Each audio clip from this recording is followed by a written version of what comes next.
ನೀವು ಕಾಂಗ್ರೆಸ್ಗೆ ಯಾಕೆ ಓಟ್ ಹಾಕಿರೇನೋ ನನಗೆ ಗೊತ್ತೇ ಇಲ್ಲ. ಏನು ಸಾಧನೆ ಅವ್ರದಂತ ಗೊತ್ತೇ ಇಲ್ಲ. ಅವ್ರಿಗೆ ಯಾಕೆ ಓಟ್ ಹಾಕ್ಬೇಕಂತ ನೀವು ಯೋಚನೆ ಮಾಡಿರಿ ಇಲ್ಲ ಗೊತ್ತೇ ಇಲ್ಲ ನನಗೆ. ರಾಯಚೂರು ಜಿಲ್ಲೆಯಲ್ಲಿ ಏನಾದರೂ ಒಂದು ದೊಡ್ಡ ಬದಲಾವಣೆ ಆಗಿದೆ ಅಂದ್ರೆ ಅದಕ್ಕೆ ಸನ್ಮಾನ್ಯ ಶ್ರೀ ಕುಮಾರಸ್ವಾಮಿ ಅವರು ಕಾರಣ ಅಂತಕ್ಕಂಥದ್ದು ನೀವು ತಿಳ್ಕೊಂಡಿರಿ ಅಂತೇಳಿ ಭಾವಿಸ್ತೇನೆ. ನಾವಾಗ ಮಂತ್ರಿ ಇದ್ದೆ, ಕುಮಾರಣ್ಣರವರು ಮುಖ್ಯಮಂತ್ರಿಗಳು. ನೋಡಿ ಏನು ಬದಲಾವಣೆ ಆಗಿದೆ ಅಂತ ಹೇಳ್ತೀನಿ. ದೇವೇಗೌಡರು ಮುಖ್ಯಮಂತ್ರಿ ಒಪೆಕ್ ಹಾಸ್ಪಿಟಲ್ ಮಾಡಿದ್ರು. ಕುಮಾರಣ್ಣವರು ಮುಖ್ಯಮಂತ್ರಿ ರಿಮ್ಸ್ ಹಾಸ್ಪಿಟಲ್ ಮಾಡಿದ್ರು.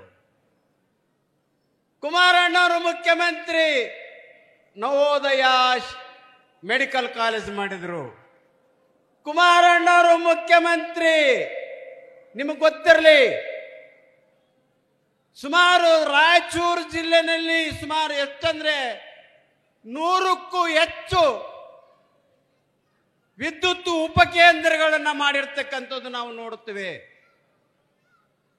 ಕುಮಾರಣ್ಣವರು ಮುಖ್ಯಮಂತ್ರಿ ಹೆಣ್ಣು ಹುಟ್ಟಿದ್ರೆ ಅದನ್ನು ಹೊಟ್ಟೆಲ್ಲೇ ಸಾಯಿಸ್ತಿದ್ರು.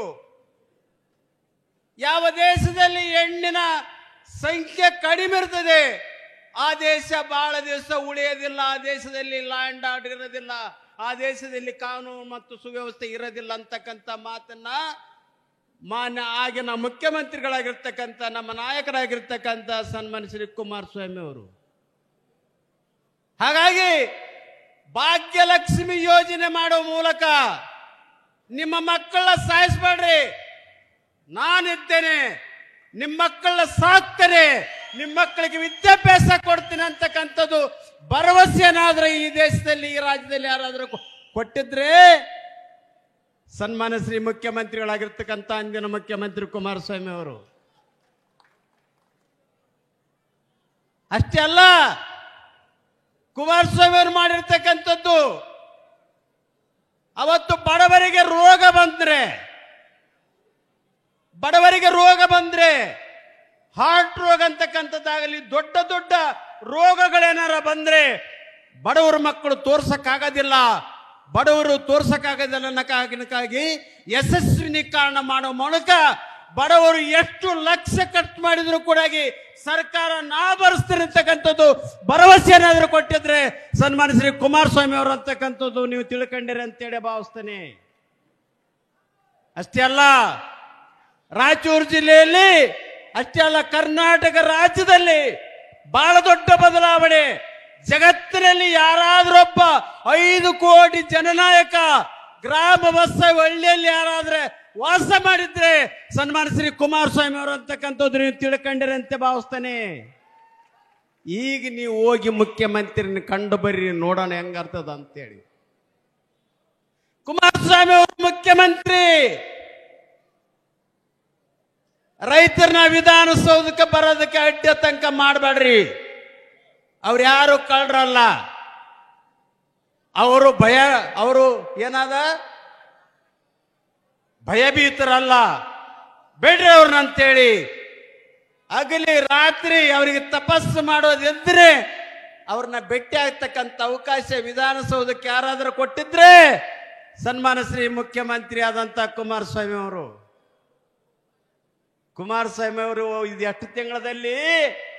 ಖಾಲಿ 20 ತಿಂಗಳಲ್ಲಿ ಇದನ್ನು ಮಾಡಿರ್ತಕ್ಕಂಥದ್ದು. ಎಷ್ಟಂತ ಕೇಳಿದ್ರೆ 20 ತಿಂಗಳಲ್ಲಿ ಕುಮಾರಸ್ವಾಮಿ ಅವರು ಮುಖ್ಯಮಂತ್ರಿ. ಈ ರಾಜ್ಯದಲ್ಲಿ 45,000 ಶಿಕ್ಷಕರನ್ನೇನಾದ್ರೆ ನೇಮಕ ಮಾಡಿದ್ರೆ ಸನ್ಮಾನ್ಯ ಶ್ರೀ ಕುಮಾರಸ್ವಾಮಿ ಅವರು ಅಂತಕ್ಕಂಥದ್ದು ನಿಮ್ಮ ಗಮನದಲ್ಲಿರಲಿ. ಕುಮಾರಸ್ವಾಮಿ ಅವರು ಮುಖ್ಯಮಂತ್ರಿ. ಕರ್ನಾಟಕ ರಾಜ್ಯದಲ್ಲಿ 12 ಮೆಡಿಕಲ್ ಕಾಲೇಜುಗಳನ್ನು ತೆರೆಯುವ ಮೂಲಕ ಬಡವರ ಮಕ್ಕಳ ಮೆಡಿಕಲ್ ಡಾಕ್ಟರ್ ಆಗಬೇಕು, ಇಂಜಿನಿಯರ್ ಆಗಬೇಕು ಅಂತಕ್ಕಂಥ ಕನಸನ್ನ ನನಸು ಮಾಡಿರ್ತಕ್ಕಂಥ ವ್ಯಕ್ತಿ ಯಾರಾದ್ರಿದ್ರೆ ಸನ್ಮಾನ್ಯ ಶ್ರೀ ಕುಮಾರಸ್ವಾಮಿ ಅವರು ಅಂತಕ್ಕಂಥದ್ದು ನೀವು ಮರಿಬಾರದು. ಕುಮಾರಸ್ವಾಮಿ ಅವರಿಗೆ ಒಂದು ತತ್ವ ಸಿದ್ಧಾಂತ ಇದ್ದು, ಕುಮಾರಸ್ವಾಮಿ ಅವರಿಗೆ ಒಂದು ವಿಷನ್ ಇತ್ತು, ಅವ್ರಿಗೊಂದು ಗುರಿ ಇತ್ತು. ಈಗಾಗಿರೋರಲ್ಲ, ಗೊತ್ತಿಲ್ಲ, ಗುರಿ ಇಲ್ಲ, ಏನೇನಿಲ್ಲ. ಆದರೆ ಕುಮಾರಸ್ವಾಮಿ ಅವರು ಇದೊಂದೇ ಕೆಲಸ ಮಾಡಲಿಲ್ಲ. ಇದೊಂದೇ ಕೆಲಸ ಮಾಡಿದ್ರೆ ಕುಮಾರಸ್ವಾಮಿ ಅವರು ಇಲ್ಲ.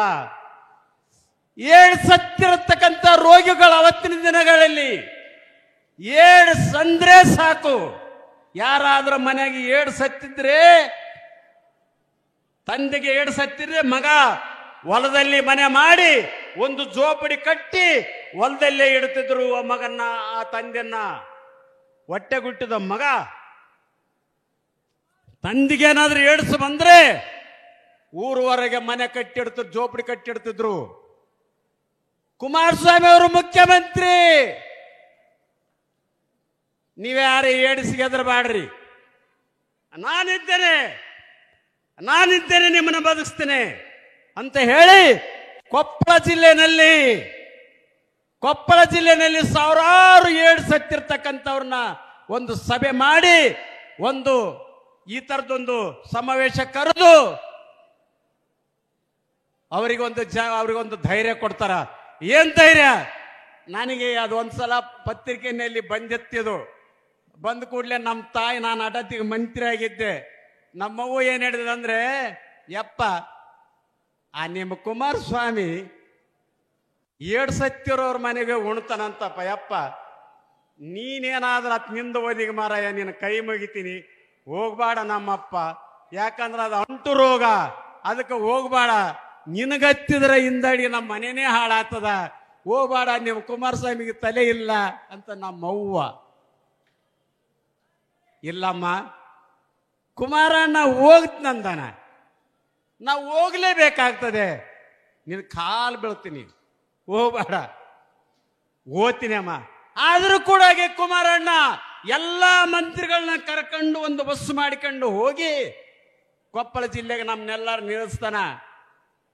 ನಾವೇನ ಇದು ಹೇಳಿ ಎಲ್ಲೊಂದಿಟ್ಟು ಊಟ ಯಾರ ಬಡಿಸ್ತಾರಂತ ತಿಳ್ಕೊಂಡು ನಾವು ಧೈರ್ಯವಾಗಿ ಓದಿವಿ.